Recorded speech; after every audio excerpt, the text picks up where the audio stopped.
India's real estate landscape is evolving at an unprecedented pace, emerging as a global force driven by innovation, design, and ambition.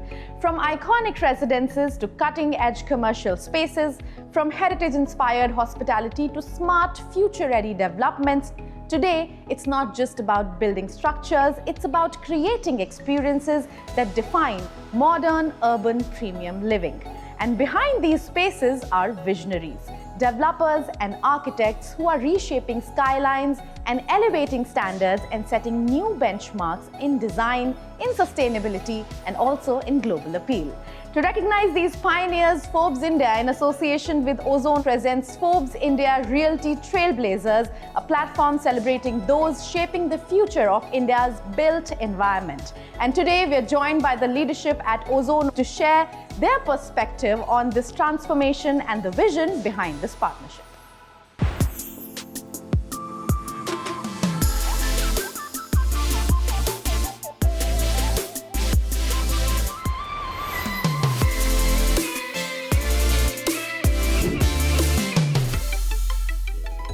Mr. Aggarwal, thank you so much for joining us here today. But we are here in this opportune moment. Let me just ask you that, the Ozone has been influencing architectural design in this space for close to 2 decades now, and partnering with Network 18 today to recognize the trailblazers in this space. How does it feel? As I think about it, 26 years since Ozone was born, when I started this company and the business. So looking back, there is a large and a huge sense of accomplishment, and we feel that we have been able to make a mark to some extent. But of course, with the partnership with Network 18 and Forbes, I think we'll be able to create and demonstrate the true power of what we have built and how we can influence various part of home building and living in this country. Okay, I wanted to ask you that, premiumization as a trend is picking up in India. Premium homes are becoming big in India, but it's more than just big spaces, right? Tell us about how this space is evolving. So I think before I answer that specifically, but it is what we define as premium. So for premium, the definition of premium varies from person to person, country to country. So that is exactly the ethos of Ozone. What we say is that something which is good quality, good finish, so looks good from the outside, and functionally very durable, so that the user experience is consistent over the years. So from my point of view, from how we bring our products, how we choose our quality and the levels of stuff what we do, for us it is one product, one quality, and that translates into premium. But having said that, I think India is finally coming of age where consumers are appreciating good quality products. They want stable products. They want so-called now premium products rather than the cheapest products which is available. We are a cost-conscious market, but we need good quality at the same time. But speaking about the cost-conscious market and the change in mindset, the biggest change that we have seen in the past few decades has been the change in the expectation that you rightly touched upon. People don't now want the cheap products, but in the premium category, what do you think are the evolving tastes of people with the kind of income that we're seeing?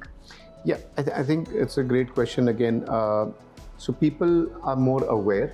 So when you're more aware about what is available internationally, what is available within your country, what is the range of, so the expectations and the aspirations obviously increase. So what we see here also, is combination of various materials, finishes, from the countertops to the hardware which is going inside. You have glass, you have aluminium frames. So how this comes together within this furniture, if you look at, there is this nice glossy paint, and then you have laminate, wooden finishes, black aluminium, a granite countertop.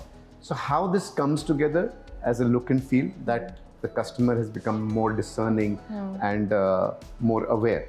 So that is one big change. But our job is that while things look beautiful over a period of time, they need to be very functional, and they need to be performing their job day after day, years to come. So in total, we give that experience as a product, and sometimes it is termed as luxury, sometimes it is termed as premium.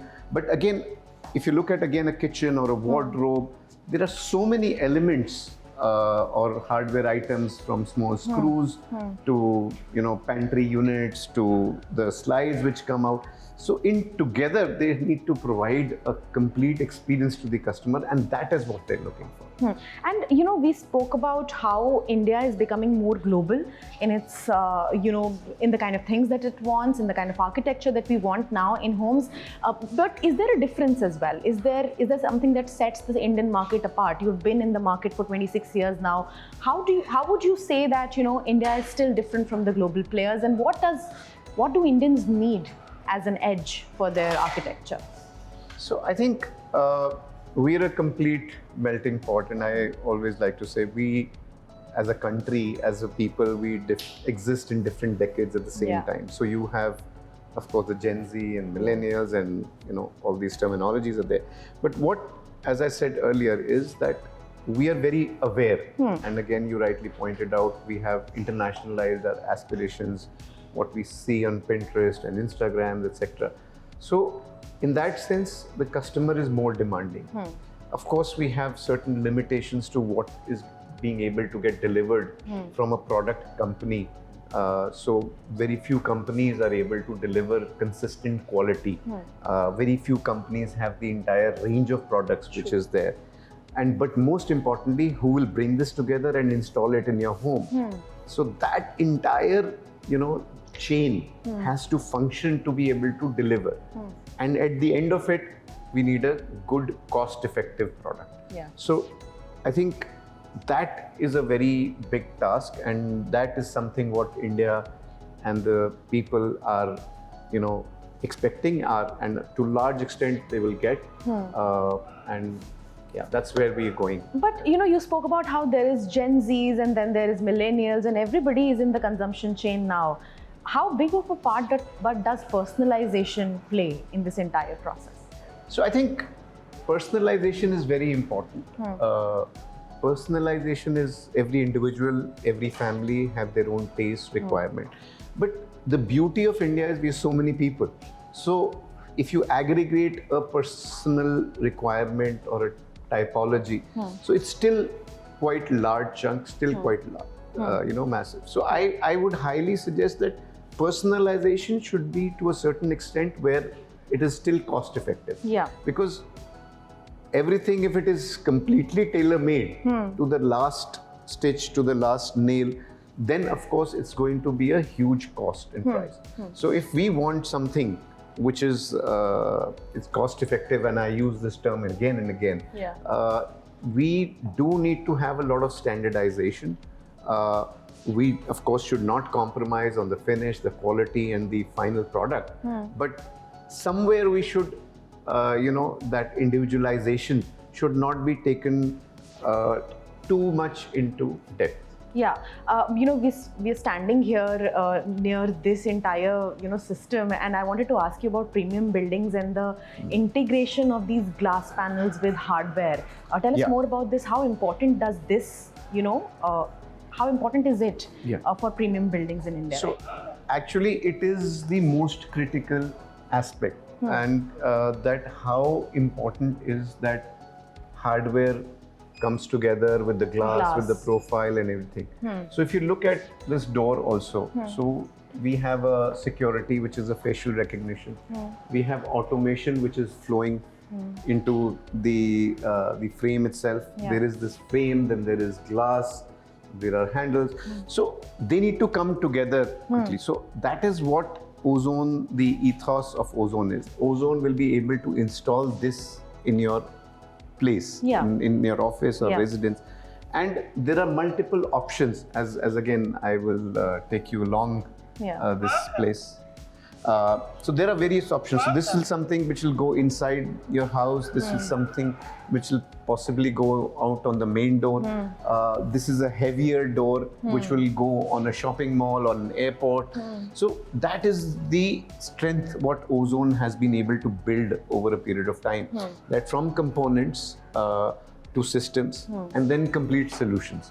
But Mr. Aggarwal, from a functionality point of view, you said, how there are cameras installed on this, there are heavy doors for different kind of purposes. Could you take us through this entire, what you have as a portfolio and how the functionality part of it is also integrated into the security as well as the look and feel of this?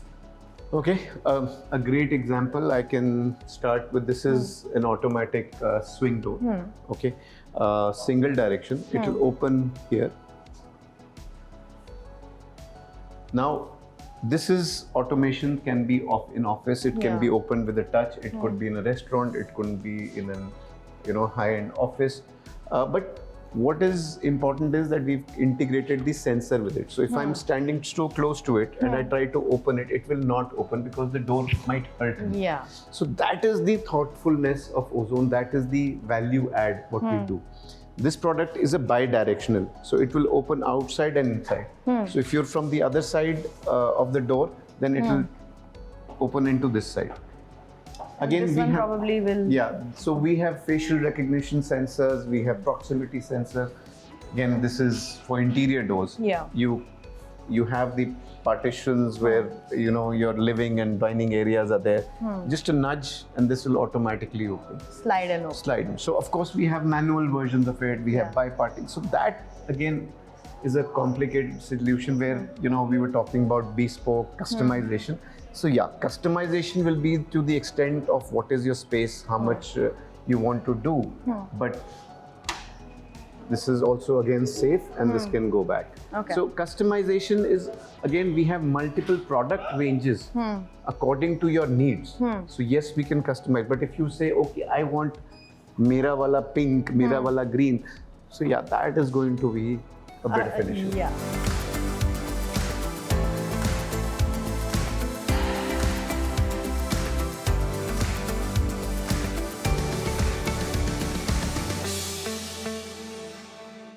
Mr. Aggarwal, we're moving towards smaller constrained spaces. Verticalization is picking up in India. And, as you rightly mentioned, that the space-saving solutions are what are leading to that verticalization. Right. Tell us how Ozone is doing it. So, of course, we're standing in a kitchen, a very premium kitchen. So, I'll just give you an example. When you say space-saving, it's from my point of view, I put it another way, space, better utilization of space. So, this is a drawer system. If you look at it, very premium, very sleek. We've just put some organizers inside, and there are different depths of drawers. So you're able to, utilize more space. Yeah. The drawers have always been the same number of drawers you'll be able to create in a kitchen. But you're able to utilize more of the space and, yet be very aesthetically sound. If you just look at it, how your kitchen tools and your daily things are organized, kept right where you're cooking. This is what we jokingly call is the spy cabinet, but it's really an elevator shelf. This goes into your bar. This can go into for your kitchen condiments. We have now introducing 2 or 3 more versions out of it. Again, this could, if you can see, this is really next to your cooktop. So how you're utilizing the space on the top, and yet on the top you have cabinets where you can go. So these essentially, be space saving and space utilizing. There are a lot of things which are there in the market which is allowing your space to be utilized in a much beautiful, much better manner. So from a luxurious to a space saving in your corner, sliding, swing. So it's a huge portfolio of things that actually help, save a lot of space. Yeah. But Mr. Aggarwal, with this comes a lot of, hassle, a lot of talk about how do we make these innovations accessible to vast part of the Indian audience. When you talk about tier 1, there is still, affordability. But would you say that in the coming years, tier 2, tier 3 would grab up this? Is there a market opportunity that big? Yeah, so actually, it's a very good question again, and it was about a week ago. The gentleman was also discussing our journey. So he used the word that Ozone has democratized a lot of these products, the availability of higher end solutions, and democratization is basically that you get a great product which is available internationally, but at a price point which is affordable in India. And of course, it also goes into luxury homes. So tier 2, tier 3 cities are very much there. We also need to change the perception. Their aspirations, their affordability has tremendously gone up. They are more demanding about the quality of the products, the questions they ask about the certification, the cycles, the durability of the paint and the finishes. It's really amazing. So I would say that is the beauty of India, and as we are a democratic nation, so that is a sense of pride that we've been able to make a lot of these products available across categories to various people. But Mr. Aggarwal, across 26 years, has there been a project that you personally admire where Ozone has actually done something that you would cherish in terms of the solutions that you give? Yeah, again, it's been 26 years, so there have been many projects, there have been many things. But we have done a lot of marquee projects, from airports to residentials. We've done products in IITs, in also ESI hospitals. So we've done in super premium luxury living as well. So for us, each project is its own bliss, its own moment of pride, and we have numerous projects, but I wouldn't say one which is more satisfying than the other. Even a small home, one shower enclosure, and we get an acknowledgement from the lady of the house saying, "Wow, I love this." So for us, that is memorable. Yeah. In the end, I would want to talk to you about the partnership that Network 18 and Ozone are having. Talk to us about that, while you touched upon a fact that, it's been a momentous time after 26 years of you being in the field, in the segment, and it also is sort of a, achievement of sorts. Tell us more about the association. So I think for the fact that Network 18, Forbes will be having this kind of a presentation, this kind of a program with us, is very proud for us. I think it says that we are there in terms of being associated with a marquee channel, marquee establishment, with our brand, which is across various verticals. So firstly, that is a very kind of fulfilling kind of a feeling.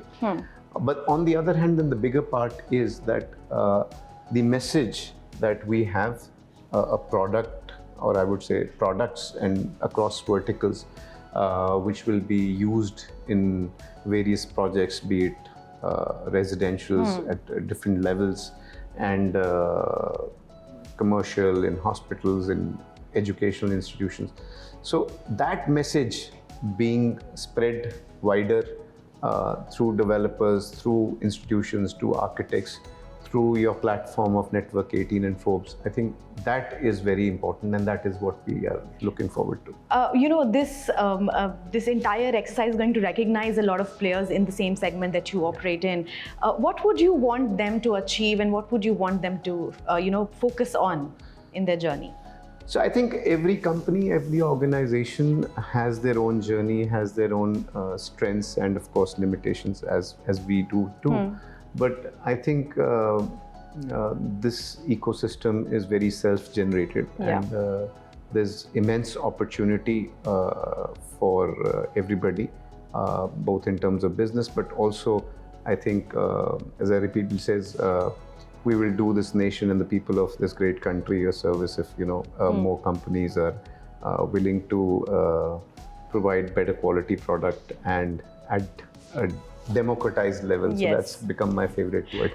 And before I let you go, Mr. Aggarwal, there are going to be a lot of categories from sustainability to tech-led innovation. Which one is your personal favorite and what are you most excited about?